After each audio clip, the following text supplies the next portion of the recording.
Maybe it's the way you say my name. Monumen Bajrasandi. You play your game. Di tengah ruas jalan raya Niti Mandala Renon, berdiri sebuah monumen megah yang bernama Monumen Perjuangan Rakyat Bali atau disebut juga Monumen Bajrasandi. Never dreamed of nobody like Monumen ini menyimpan serangkaian diorama yang menggambarkan heroisme masyarakat Bali dalam menegakkan kedaulatan dan ikut memperjuangkan berdirinya Republik Indonesia. sure that you are. Di balik kemegahannya, monumen ini menyimpan sejumlah kisah menarik dan fakta unik yang tak banyak diketahui oleh masyarakat. Pendirian monumen ini berawal dari terpilihnya rancangan arsitektur karya Insinyur Ide Bagus Gedeyatnya pada tahun 1981 dalam kompetisi yang diadakan pemerintahan Provinsi Bali tersebut. Gedeyatnya mengajukan rancangan monumen untuk mengenang perjuangan rakyat Bali melalui sebuah proses panjang. Akhirnya, rancangan ini mulai direalisasikan pada tahun 1987 atas prakarsa mantan Gubernur Bali Ide Bagus Mantra.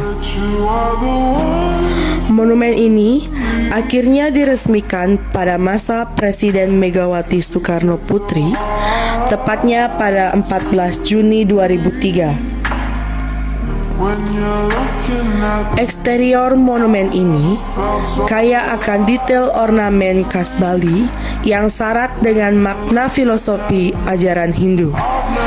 Nama Bajrasandi berasal dari bentuk bangunan yang jika dilihat dari kejauhan menyerupai lonceng para pendeta Hindu yang dalam bahasa Bali disebut Bajra.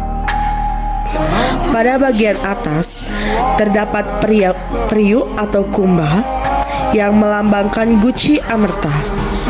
Selain itu, pada bagian gerbang museum terdapat bentuk kepala naga basuki dan kura-kura yang disebut bedawang akupa.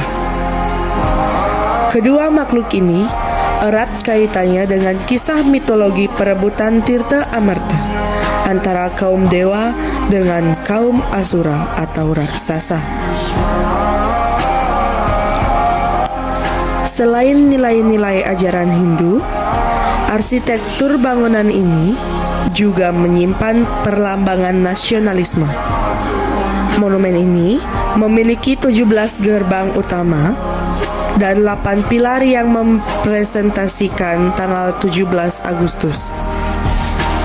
Tinggi keseluruhan monumen ini adalah 45 meter, sesuai tahun kemerdekaan Republik Indonesia.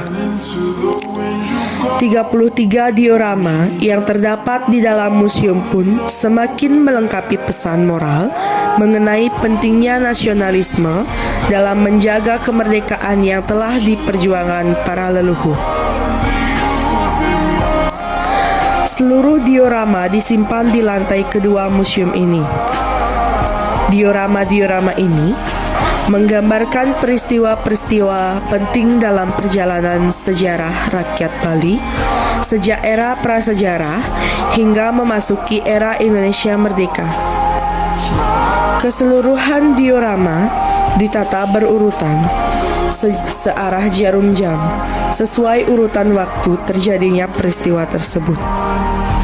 Beberapa diorama penting yang ada di sini menggambarkan peristiwa heroik pertempuran Puputan Kelungkung, peristiwa Puputan Badung, peristiwa perobekan surat Belanda oleh Patih I Gusti Ketut Jelantik, dan penyebar luasan proklamasi kemerdekaan 1945.